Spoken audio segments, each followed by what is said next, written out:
Просто посмотрите на величину этих гор, на масштабы этих сооружений. Они просто гигантские. Знаете ли вы, какова скорость света? Почему именно света? Потому что это наибольшая величина скорости, известная сегодня науке. Итак, скорость света равна 299 тысячам с лишним километров, внимание, в секунду. Да, вы не ослышались. Почти 300 тысяч километров в секунду. Для сравнения, вся наша Земля по экватору, в самой широкой ее части, это всего лишь 40 тысяч километров.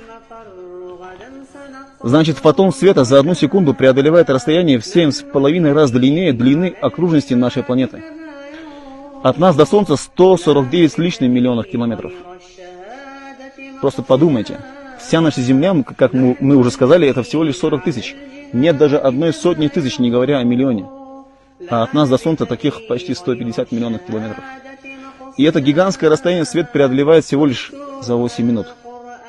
А что если свет будет лететь не 8 минут, а 8 часов? Какое это расстояние? А что если 8 дней? А что если месяц? Так вот, существует такое астрономическое понятие, как 1 световой год. Это такое расстояние, при котором свет, который мчится со скоростью в 300 тысяч километров в секунду, достигает объекта лишь только через 1 юлианский год.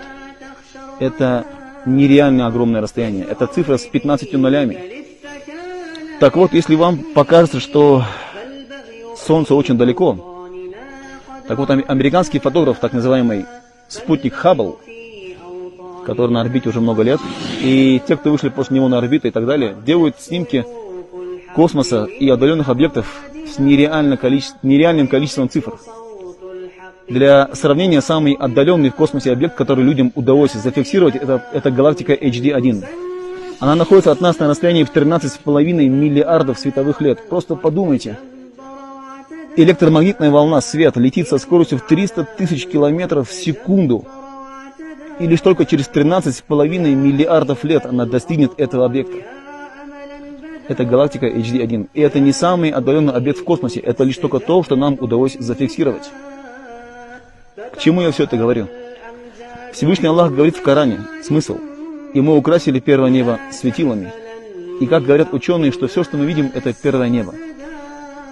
Просто задумайтесь, если это первое небо, то в хадисе приходит смысл таков, что 7 небес по отношению друг к другу, то есть расстояние между ними по отношению к каждому из них, расстояние в 500 лет пути. То есть от первого до второго неба расстояние в 500 лет пути. От второго до третьего 500 лет пути.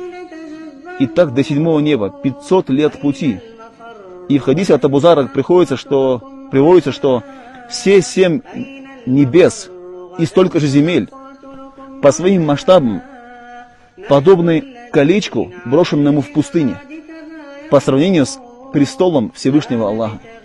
А масштабы его трона Всевышнего Аллаха по отношению к его престолу таковы, как соотношение размеров его престола ко всему тому, что мы описали выше.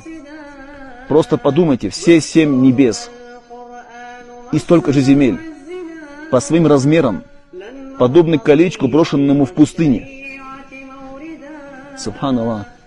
По сравнению с престолом трона Всевышнего Аллаха. И мы знаем, что в судный день Всевышний Аллах свернет все небеса своей деснице, то есть в своей руке, так, как ему подобает.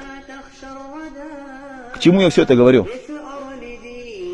Просто задумайтесь, если это лишь первое небо, все то, что мы видим, во всем этом изобилии размеров и масштабах сооружений, есть такое существо, как человек. И он возгордился над поклонением своему Творцу. И он считает себя круче остальных. Назвать его пылью во всем этом будет комплимент. Поэтому я делаю напоминание себе, а потом вам. Мы с вами дважды вышли из полового органа. Мы из себя ничего не представляем. Не будь горделивым, ты создан из презренной жидкости.